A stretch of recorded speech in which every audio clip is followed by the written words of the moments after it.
I am a stamp collector, and almost all map collectors that I know that are serious, when you ask them how they started, they say, well, I was a stamp collector when I was a kid. Yes. And it's almost universal.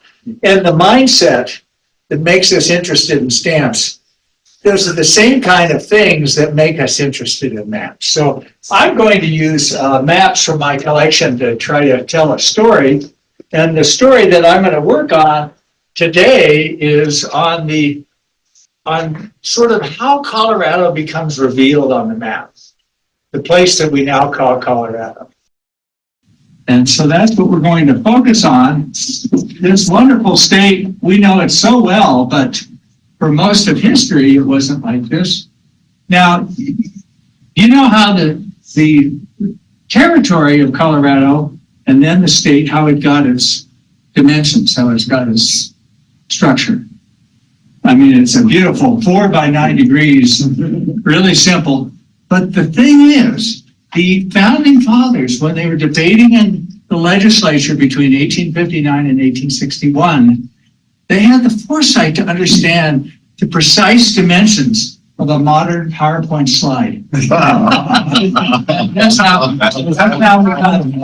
got it. It's really amazing. Okay, this is, through most of history, this is what Colorado looked like on the map.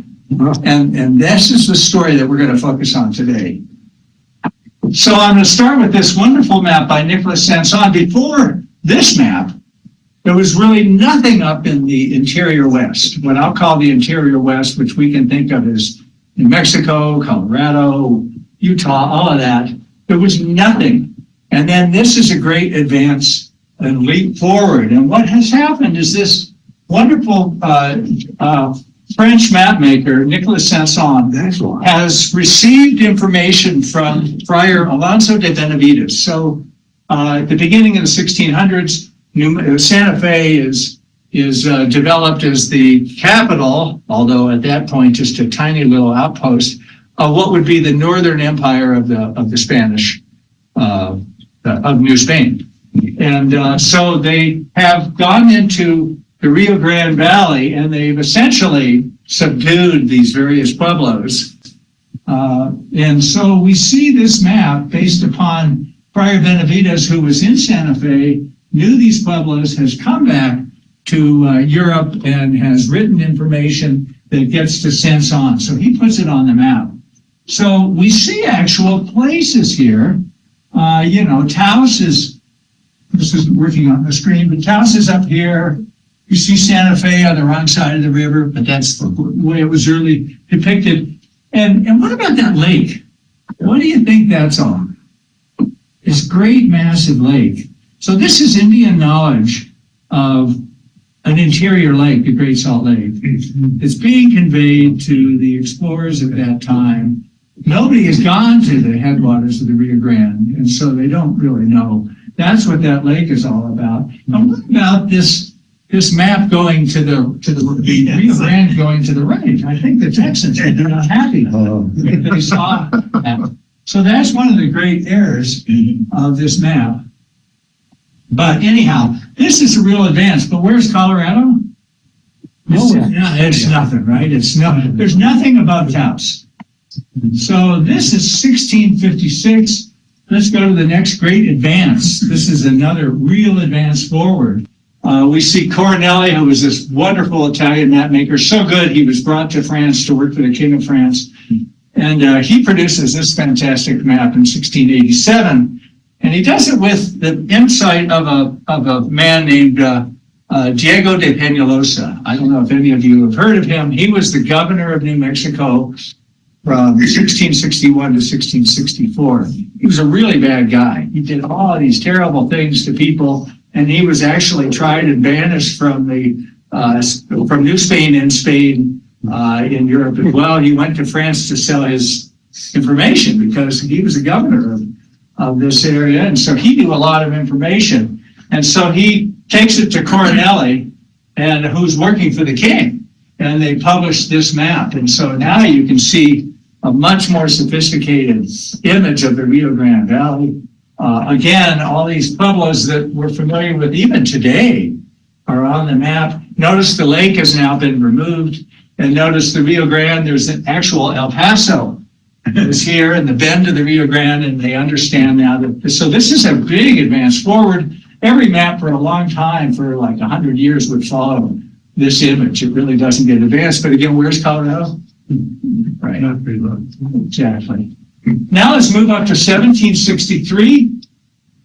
So 1763, we've really advanced in time. And where is Colorado? It's just a place to put a decorative cartouche. There's nothing known. It's the ideal place to waste away with something else. Now let's move all the way to the end of the century. And now we have a great advance. Collot was a visitor who gathered the information, geographic information. He's really kind of a French spy, and he brings this information back. He uses the geographic concepts of a guy named Antoine Salard. Notice this wonderful spine of the Rockies now. Now you see it's way too far to the west. And it was, because what he's done is he's sort of taken the Sierra Nevadas, and he's taken the Rockies and smashed them into one mountain, because they don't really understand the Sierra Nevadas at that point either. And so he's got this mountain way too far to the west. But if we look at a close-up, now we see the Platte River. Now he's got it dividing into 3 pieces rather than 2. That's not quite right. But there's this text here, branch that has its source near Santa Fe. And so this is this idea that's starting to emerge around 1800, that there's this connection between the Spanish, you could get to the Spanish, from Santa Fe, you can take the Camino del Real and get down into Mexico. And this would be the connection, something through what would become Colorado or northern New Mexico. Think Santa Fe Trail. This is just kind of a hypothesis at this point in time. Okay, so now let's jump all the way to Lewis and Clark. And I want you to focus on this map. You all are familiar with his travels from 1804 to 1806. The point of this map is where is he relating to Colorado? North. He does not bring any information back that involves what we call the Southern Rockies. It brings back tremendous knowledge of Montana and Idaho and that kind of stuff, but not where we are. And I want you to focus on 2 features, and that is where are the rivers, the great rivers of the West, gathering? Where are they gathering? Where are the headwaters? They're in 2 spots, aren't they? There's very clear headwaters in Colorado, and there's also very clear headwaters up in the northern Idaho, western Montana, northern Wyoming area. So these are these two high points where all the rivers really emanate from.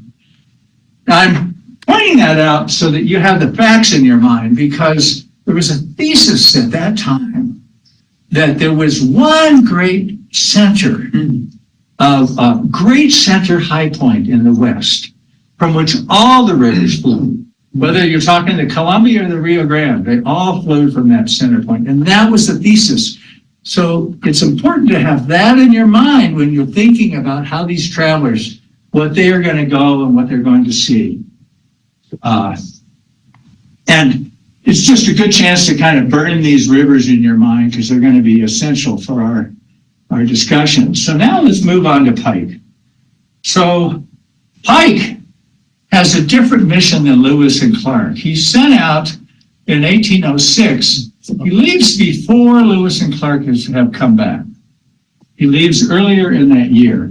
And he has a mission to try to understand the headwaters and the course of the Red River and the Arkansas River. And the reason is that there was this Louisiana Purchase, which you're all familiar with.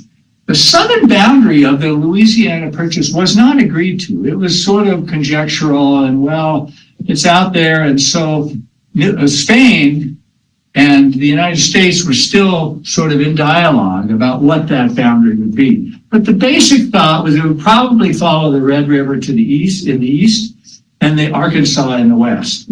but nobody knew back in Washington, D.C., where either of those rivers were. So Pike's mission is to be, if Lewis and Clark were to the north, Pike is to the south. He is supposed to be in the United States territory, but on the south end of that, to try to understand these two rivers. So I put this up here because it's important to see the facts. Here's the Red River, and actually this is just a little bit further to the east. And of course, we are all familiar with the Arkansas, which ends at about Leadville, roughly, or its headwaters there. But again, what are they thinking before this mission?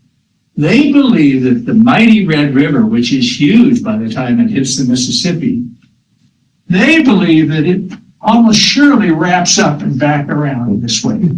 And so they are thinking that they're going to see the headwaters of the Red River behind the Arkansas, and maybe even north of the Arkansas. So that's what's in the mind of Pike when he comes out on his mission.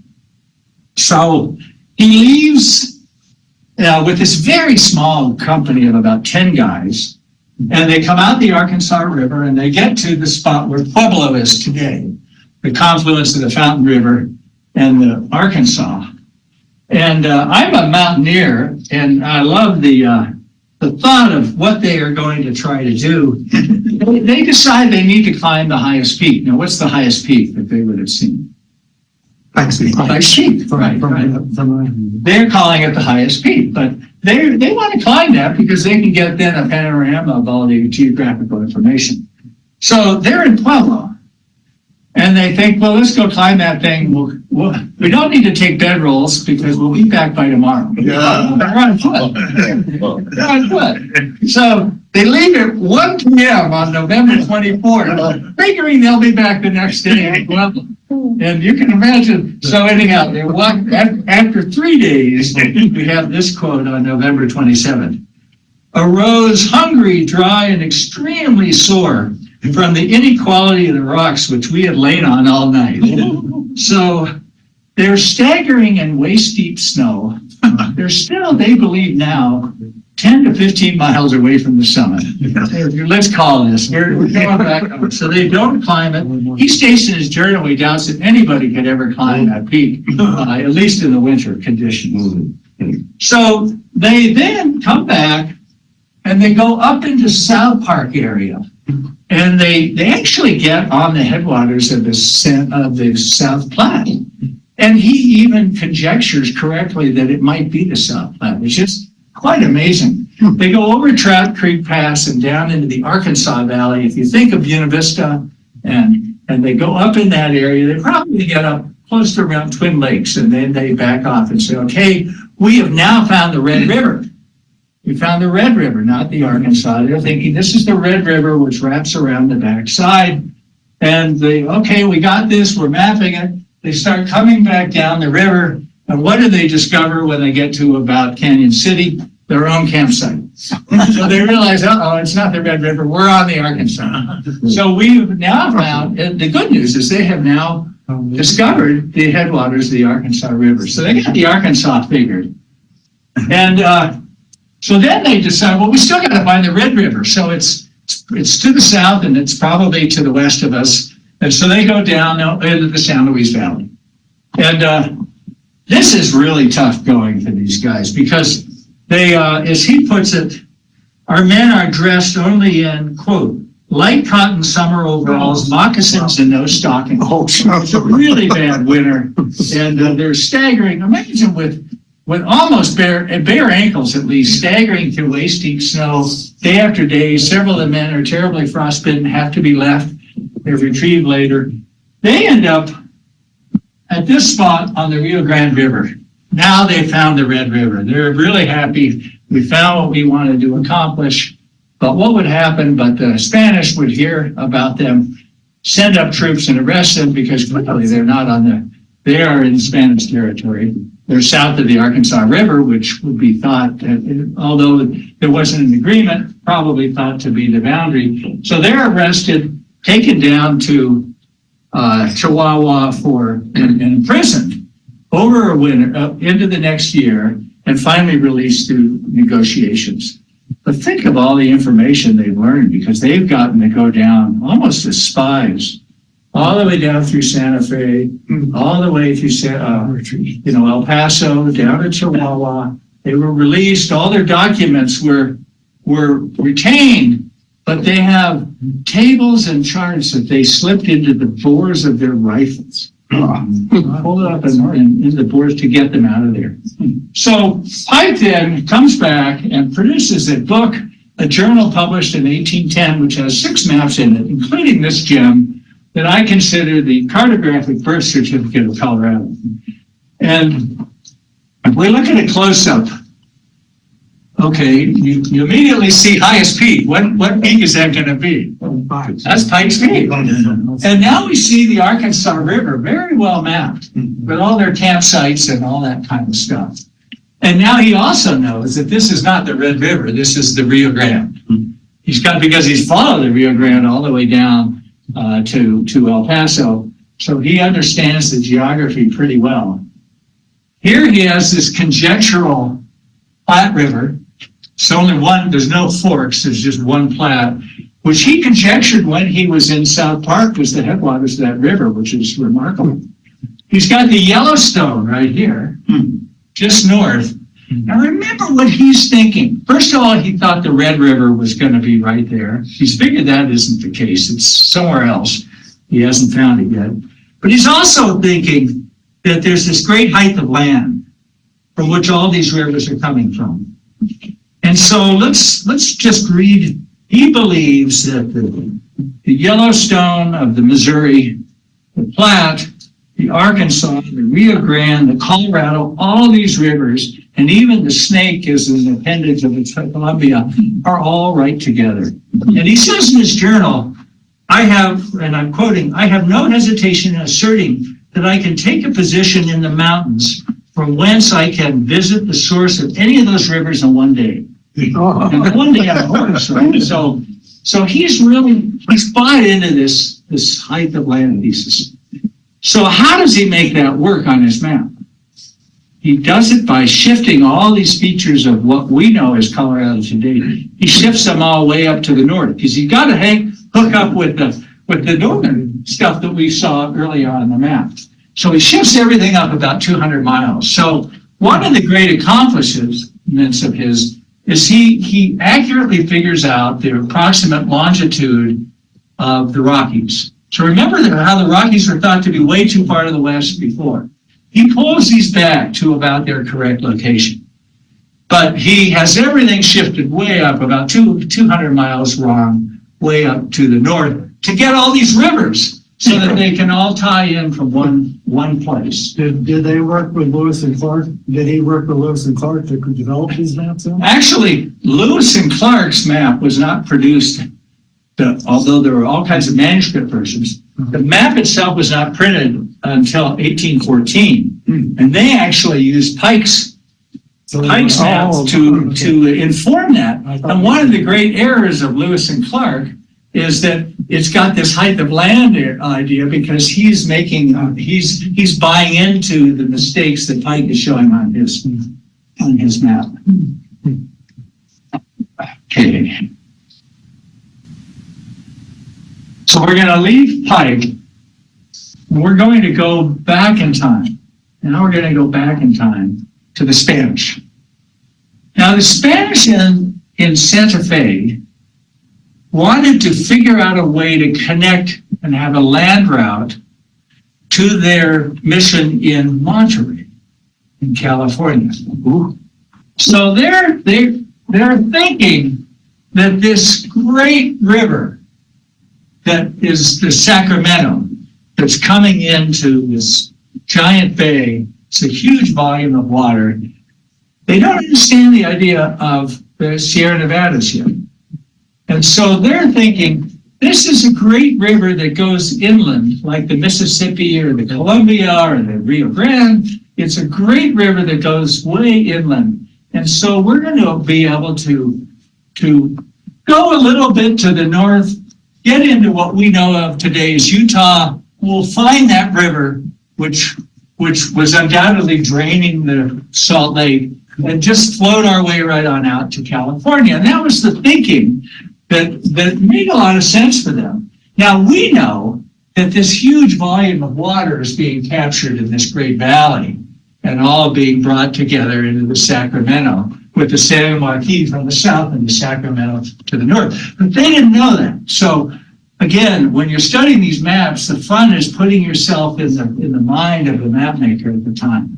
So they wanted to find a land route to go from here to here. And so the way that they did that was with, and you probably heard about Escalante and Dominguez expedition. So in 1776, so now we've moved back quarter century in time, 1776, Sylvester Escalante and Francisco Dominguez come together to lead this expedition with 10 people, tiny little expedition. Escalante is in the Santa Fe area. He's an experienced Indian negotiator. He really knows a lot about New Mexico at that time. Dominguez is an official observer from Mexico City who's been brought up to go along and keep notes and keep everything in line the Spanish way. And then they have my hero, Mira y Pacheco, who is a military man. He's an astronomer, he's an artist, he's a mathematician, and he's a map maker. And he's going to go along and produce a wonderful map. So if we look at their route, they start in Santa Fe, they kind of go up the Chama and up that area. They get into southern Colorado, near South Fork, and it's all to the west. So they're just in the far west. They're going to leave the state here, go into Utah, and then work their way south, and they're going to be starving to death in the middle of the winter and deciding we got to have to get home. And so they go drop into northern Arizona and wrap their way back around to the east and make it alive back to Santa Fe. Now they've got this huge enhancement of knowledge now as a result of this expedition. And so Mira y Pacheco creates a first draft in 1777, and this is one that survives in 1778, of the map of this, what we can think of as the four states. This is the map. Colorado would be right about here. So it's the southwestern corner of Colorado that he's showing. Going back to this map, he's learned a lot about Colorado. Why didn't Pike know that? Why didn't Lewis and Clark know that? They're not Spanish. Because it's the Spanish. Yeah. The Spanish don't allow any of their cartographic information to be released. These are state secrets. So the English and the French and the Dutch, great powers, had a specific policies that they would allow newly found cartographic information from their own military expeditions to be given to the trade, to be given to the map world and published. And that was their thought, that this is going to enhance commerce and all. Spain had exactly the opposite. These are our treasures. We're going to use this information to protect our interests, and we're not going to let anybody know this. So the great Escalante Dominguez information that would have easily been on maps in the 1780s and would have quite informed Lewis and Clark and others is unknown. So now let's go on to Juan Bautista de Anza. So the Comanche have, at this point in their history, have really become a major problem to the northern New Mexico outposts. And they're invading all the time Taos and other places to the east, and have really become very, very difficult. So Anza decides, and he has a very fine military, unlike some of the other governors, he has a really strong military background. And so he decides, I'm going to vanquish these Comanche and teach them a lesson. So he puts together a troop of 600 men. And it's very interesting. How many of the 600 do you think were actually Spanish or New Mexican with Spanish? 50%? Yeah, that's a pretty good guess. About 50, maybe 75. Who are the major members of this company? They were the Indians. They were the Pueblo, the Ute, and the Picarilla Apache, because they were getting it. You know, you want to beat your enemy, and if the Spanish are going to go beat them, heck, you're going to go along as well. So 600 men go on this mission, and they come up into the San Luis Valley, and Ozzy is doing all this activity to make sure that they're not discovered. He wants to surprise the Comanche, and so they're traveling only at night. They can't have fires. There are all kinds of techniques that he has this big group of 600 men. They go up over Ponce Pass. They go into South Park. They come into the Front Range. Think of them somewhere south of Pueblo, south of Colorado Springs. They come into the eastern, and then they start working their way south, again, trying to find, with their scouts going out, figuring out where the Comanche are. And they find them, and they surprise them, and they have this tremendous victory against Cuerno Verde. Now, have any of you ever heard of Cuerno Verde, which translates to greenhorn? So Cuerno Verde was this great chief of the Comanche, really just, could do no wrong. And he was killed with 4 of his lieutenants in this battle, and a lot of the major Comanche were killed in this battle.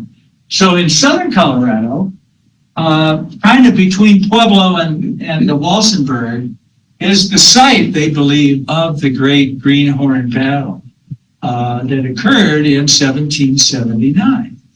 And this is a significant battle where they annihilate these Comanche leaders, and it leads to a period of about 10 or 15 years of peace with the Comanche. Now, it doesn't last, but it leads to that.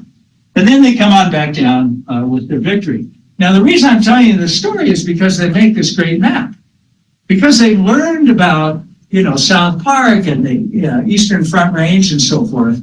And so there's this map made in 1779, again by Mier y Pacheco. The original, this is in the Library of Congress, although they have a copy from Spain of the map.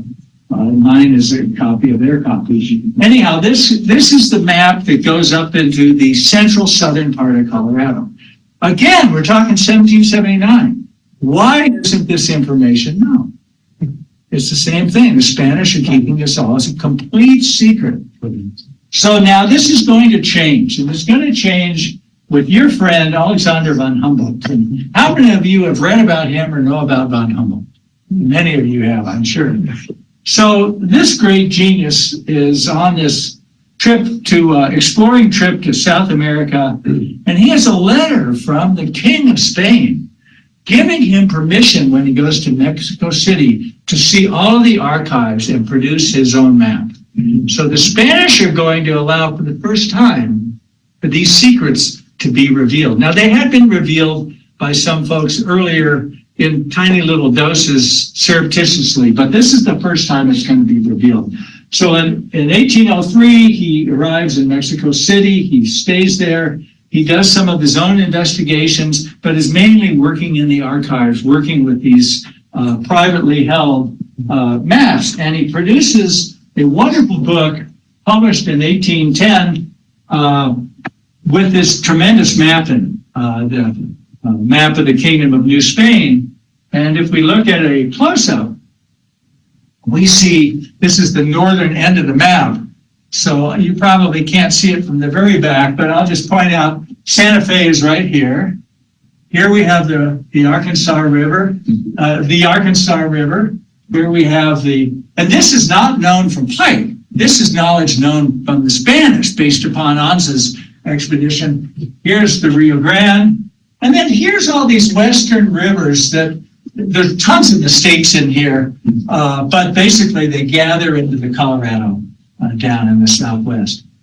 So this map is published in 1810, and Pike is going to use the map when he publishes his own.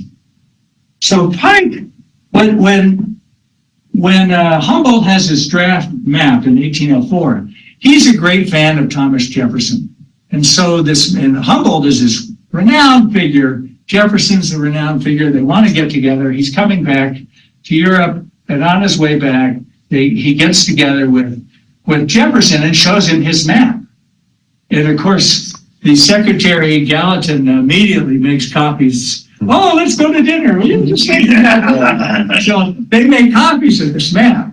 And that map is then going to become available to Pike by 1810 when he makes his printed map. So the western part of Pike's map is going to show these features right here based upon from Humboldt, but it's really from the Escalante Dominguez expedition and the Anza expeditions.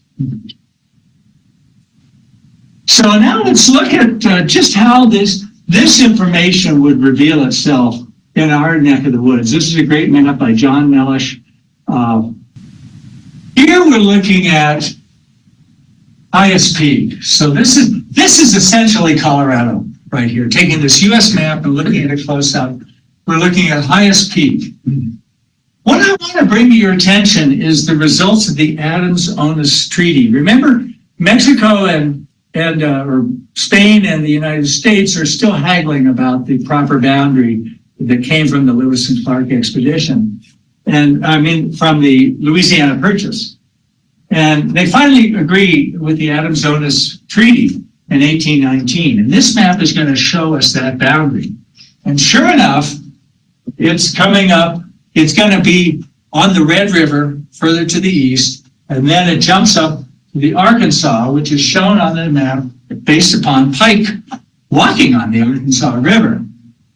And then it hits the 42nd parallel. Now, the 42nd parallel, to put that in your mind, Colorado's boundary is 41st parallel. Between Wyoming and Colorado is 41. So this is about 70 miles into Wyoming. And the 42nd parallel is that long line where California, California, Nevada, and Utah, all have their northern boundary is that 42nd parallel. So it's quite far to the north. Yeah, we see the Arkansas River coming even north of that. What's going on here? Well, this is this error. This is where Pike has pushed all this stuff of Colorado way up to the north. So we see the boundary. Here's the 42nd parallel, way to the north, and all these Colorado features are up there. So the Arkansas River actually goes north. So you follow the Arkansas River to the 42nd parallel and go west. You're going to see how that's going to change now with Long. Okay, and so let's move on to Major Stephen Long. Now, Pike's expedition was sort of haphazard. He didn't have any good gear. He didn't have any technical expertise to make observations. Long is going to be very, very different. He is leading a scientific expedition on behalf of the War Department's new Topographical Bureau. And so he has artists, Titian Peale, and Samuel Seymour. He's got the great botanist, Dr. Edwin James. He's got astronomers. He's got real technical expertise on this expedition. They leave in the summer of 1820, and they first are meeting in what we would think of as Nebraska and northern Kansas with the various tribes, and they eventually get to the Platte. Now remember, Pike came up the Arkansas from the south. Long's going to come in from the north on the Platte. Okay, so he's following the Platte to understand the Front Range. And you can imagine you've driven down Highway 76 and eventually you get to see the mountains. I love this line from the journal. Our men were cheered by the distant view of the Rocky Mountains that they thought at first was just a cloud, but eventually they realized, no, these are real mountains. So think of them just coming down the South Platte from the northeastern part of our state. And then they just start coming right down the Front Range. In the journal, on the 4th of July of 1820, they describe camping at a spot that we believe is probably where the Cherry Creek comes into the Platte River. They probably camped right in downtown Denver. We don't know for sure because they don't show the Cherry Creek, but based on how many miles and days and all, that's what we probably think. So they're going to keep working their way down. Remember, they want to figure out the South Platte. So they follow the South Platte to what we would think of as the Cheeseman Canyon. And they follow the South Platte, and then they start going up and down these hills and these ridges. You know, it's one mountain after another, and And they go up about 3 of them and they realize, no, there are hundreds of miles of mountains. We're not going to figure this out. So they've got things to do. And so they back on out and they keep going south. And then they see these colossal features of sandstone and, the stone that we call rhyolite that was mined all around the Castle Rock area and so forth. They see all these features, including this one that the artist puts in there. This is what we call elephant rock today. And maybe you've even gone off the highway to see Elephant Rock. They called it Castle Rock in their journal, and it shows up on their map as Castle Rock. But he says, quote, "We saw many masses of sandstone bearing a striking resemblance to colossal ruins." So they cross the Palmer Monument Divide, and they see the Great Peak to their right. The Pike had tried to climb 15 years before. But this time, they are there in the summer, and it's a perfect climbing opportunity. And so Dr. James takes 2 companions, and they successfully climb Pike's Peak. Now, what name are they going to apply to the peak? Long. James. James. So, in honor of its first climber and this great botanist on the trip, Major Long proposes that they will name it James Peak. So what name do they apply to their highest peak? And we're talking the Long expedition. As they come in from the northeast, they see the great prominent high peak, Long's Peak. So they name Long's Peak after Major Long, and they name Pike's Peak after Dr. James. So it's going to change in a few years. But anyhow, they continue south. So here they are. And now they've gone over the pass. Now they're getting down to Pueblo. They go into the Arkansas, just a little ways of the Arkansas to about Canyon City, and they back out. We got things to do, places to go. And so they start heading back for home. So they're heading down on the Arkansas, and they get to about La Junta. And then they split their forces. Now, why do they split their troops? They want one to continue doing an even more detailed mapping of the Arkansas than Pike had done. And so Captain Bell, the number 2, leads those troops. But Major Long goes south. Now, what is he looking for? The sources of the Red River.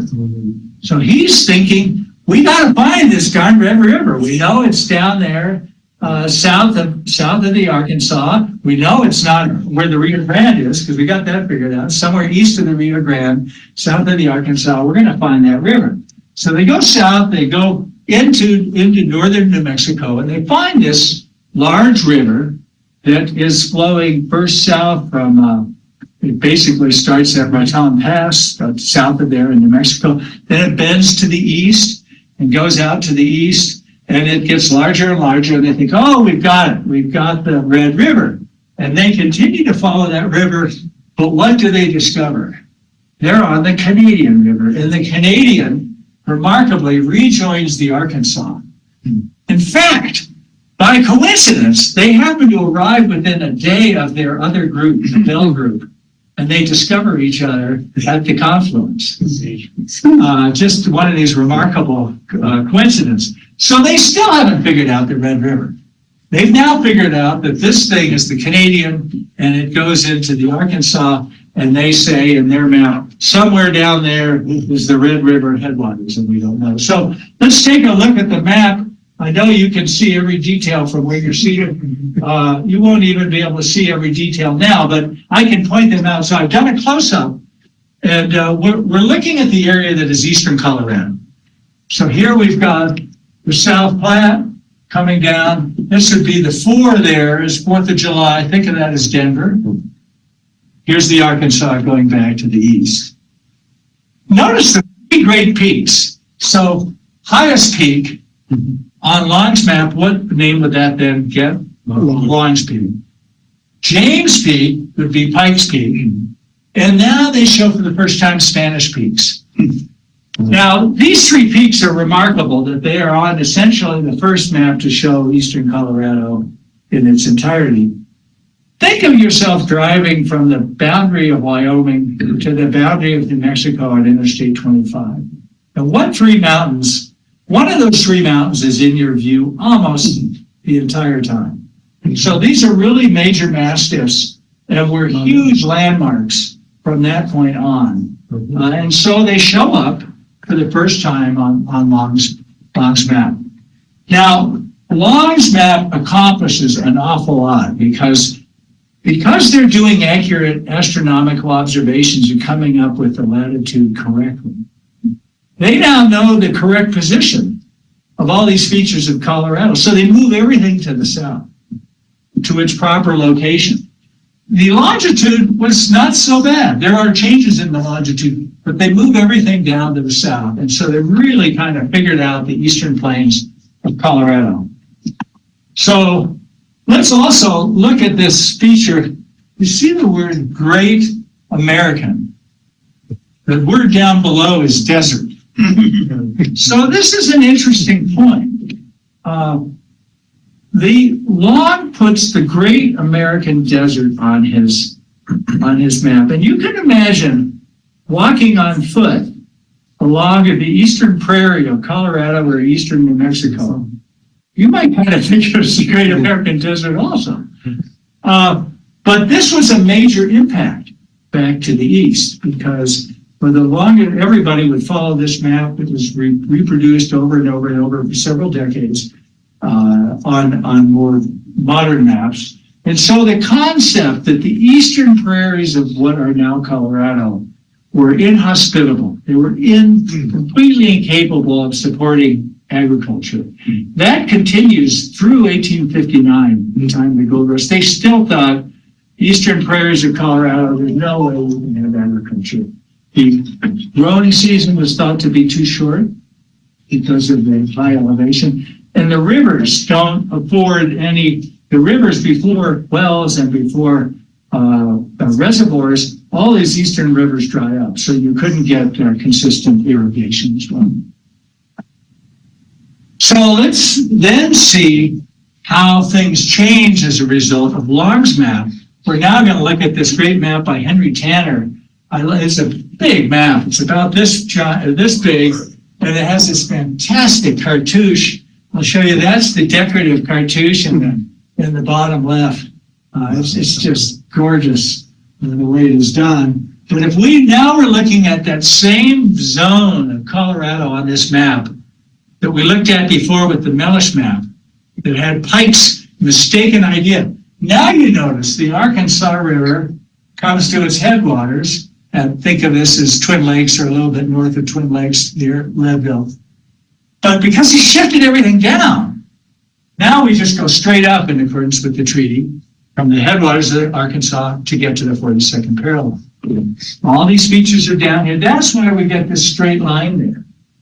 Now that is a straight line that some of you will be familiar with when you see maps of Texas, right? You've all seen some version of this image, as Texas loved to boast the greatest expanse. And in 1836, the Texas legislature, just on its own, not recognized by anyone, established these northern limits for itself. They show up on the first map that they show up is 1844 in the Emory map with this idea. But anyhow, Colorado has the disadvantage of being invaded by the Texans for a period of time. In this was kind of heart of our territory. Now that's going to change. The Mexican-American War is going to change everything because now this becomes the United States. Texas is its own republic, but it's broke, and so it agrees to become part of the United States in exchange for the U.S. assuming its debts. And then in 1850, Texas gets cut down to size with the 1850 compromise. So now let's move forward. So we've gotten to 1850, and I wanted you to understand now what territories Colorado is part of in the 1850s. So the red box is what will become Colorado. And I've tried to illustrate Nebraska territory up here.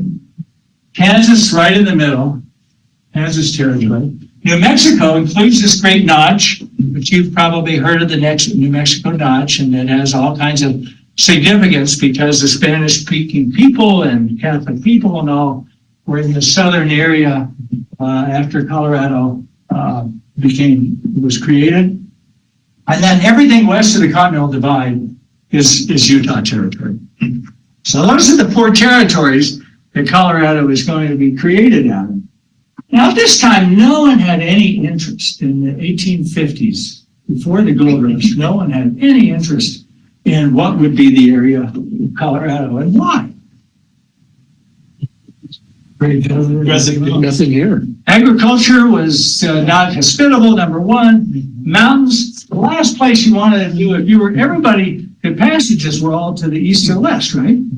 Well, you didn't go through Colorado. You go through Wyoming along the where Interstate 80 is today and over South Pass. So that was the obvious way to go, or through New Mexico. Gallup, New Mexico, and think where Highway 40 goes. That was a major out, but you never go through Colorado east to west. Also, this was a very inhospitable place. The Indians were very powerful in this area. This was all Indian land in accordance with the Treaty of Fort Laramie in 1851. So Colorado was just sort of this wilderness out there as late as 1858. And that is going to change with the gold rush. It starts in 1858 in the fall, and 100,000 people come out here in 1859 at the confluence of Cherry Creek and the Platte. And as a result, there's all this energy to create Colorado. And so by February 28, 1861, the territory of Colorado is created. And this is the first map of the territory. And I think the final point I want to leave you with is, why 1861?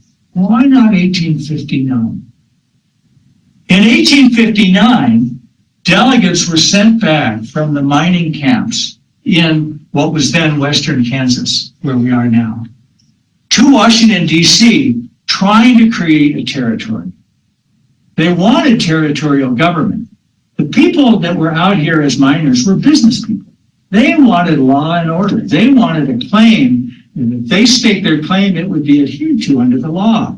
They wanted commerce to work. So there were lots of reasons why they didn't want to be part of Kansas, where the government was 450 miles away to the east. They wanted their own government. Therefore, they wanted their own territory. Yes, sir. Well, after 1861, Civil War. Bingo. That's exactly the thing. So in 1859, in 1859, that was right before the Civil War. Colorado would have been a free state. That would have tipped the scale. No way is Colorado going to be allowed to become a new territory. But when the Civil War starts, at the beginning of the Civil War, the first 7 states, the Confederate delegations, they leave Washington. They got their own country, right? Confederacy. Well, now, immediately, the legislature creates the territory of Colorado. In fact, within a couple of weeks, they create Colorado, Dakota Territory, and Nevada, all like that as free territories. So that's why Colorado was delayed until 1861, 2 years after the gold rush. And I will end my talk there. Thank you very much. So, Yes, sir. Hey, Steve. hi. Nate, you mentioned it earlier before I came in, but where does Mount Evans fit into this, and how is it named and so forth? Because it's prominent as well along the Front Range. Yeah. Well, that's a really good question. I will do my best to answer it, but I don't have a perfect answer. Just to back up, Mount Evans is the second territorial governor. So Governor Gilpin, William Gilpin, is the first territorial governor right away, February 28, 1861, appointed by Abraham Lincoln to be our governor. He has problems and is ousted from government in 1862, and John Evans takes over in 1862, and he's the governor for quite a few years. So Mount Evans is named after him. Of course, it's a very prominent mastiff, and was I don't know I can tell you the answer because I have it on my computer, I think, but I don't know the answer. It would have been named in the probably the late 1860s is my guess, but I don't know the answer to it. But it was not on these earliest maps. So it's a little bit set back. If you think of all three of these items, they're very prominent from the east. Long's Peak, although it's set back, it's so spectacular. And then Pike's juts out. It's the most eastern 14er by far in Colorado. It juts out to the east. And then Spanish Peaks are kind of out there to the east as well. So I think that's the reason. Yes, sir. I often joke that the Wyoming border was put there because that's where the winds start. Yeah. But Yeah. do you know the real answer as to why that exact, because it's not an exact latitude.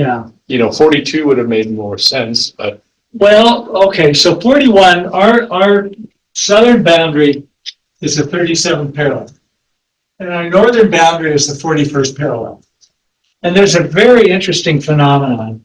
We sort of have these bands of states, right? We have a band of states with North Dakota, South Dakota, Nebraska, Kansas, Oklahoma. And then we have this band. So if you look at these bands, our band, Montana, Wyoming, Colorado, New Mexico, all of those have 4 degrees of latitude. 4 degrees of latitude from the north to the south, each one. If you go to the east, they all have 3 degrees of latitude. So you're familiar with the phenomenon of approximately the 100th meridian of longitude, where east of the 100th meridian, you basically can get by with fields without irrigation. There's enough rainfall that and to the west, it's completely different. Without irrigation, you can't grow crops. You can do a winter recrop, but basically that's the great dividing line. So the thought back in Washington was that the population will be much greater over the course of history in those 5 states that are to the east because they have irrigation, they have natural rainfall, and what ultimately have greater populations. So for that reason, they decided over the course of negotiations that 3 degrees of latitude would be the basis, where to the west, where it was thought this is really high, there aren't anybody that's going to go there, that was 4 degrees of latitude. That's a great answer. That's I never part heard of that. there's probably a better answer, but Yeah. but it comes out right away. The delegations, actually, there were two territories, 2 territorial names that had delegations, Kelowna and Jefferson, that show up on the map. And they both went all the way to the 43rd parallel. But in the final negotiations, it was knocked down to the 41st. Yes, sir. Hey, Steve. Why are there so many straight lines in these maps? You mean in terms of political boundaries? Yes. You missed that part. I don't know the answer. I mean, basically in negotiations, there wasn't an obvious, when you read I have a talk I'm putting together on the actual activity back in Washington to create Colorado. And when you read this, there really aren't any good obvious boundaries that would fit the proper size. The Arkansas is a little bit too far north. The Platte, it comes down into the middle. So it just doesn't really divide out really well in this state, where some states, there's a really good heavy river that kind of, like Oklahoma, the Red River is the boundary between Oklahoma and Texas. So that's kind of a classic perfect boundary that roughly fits the 4 degrees of latitude that they wanted from. That's my guess at the answer. But the other thing is, again, back to this idea, Colorado was the last place anybody wanted to be. And it was sort of carved out of the parts of these 4 territories that in all 4 cases were thought to be kind of extraneous until they got sold. So you can just see that, there wasn't a real good defined character other than my name. It was probably easier to draw a straight line with a ruler. Okay, I'll stop there. Thank you very much.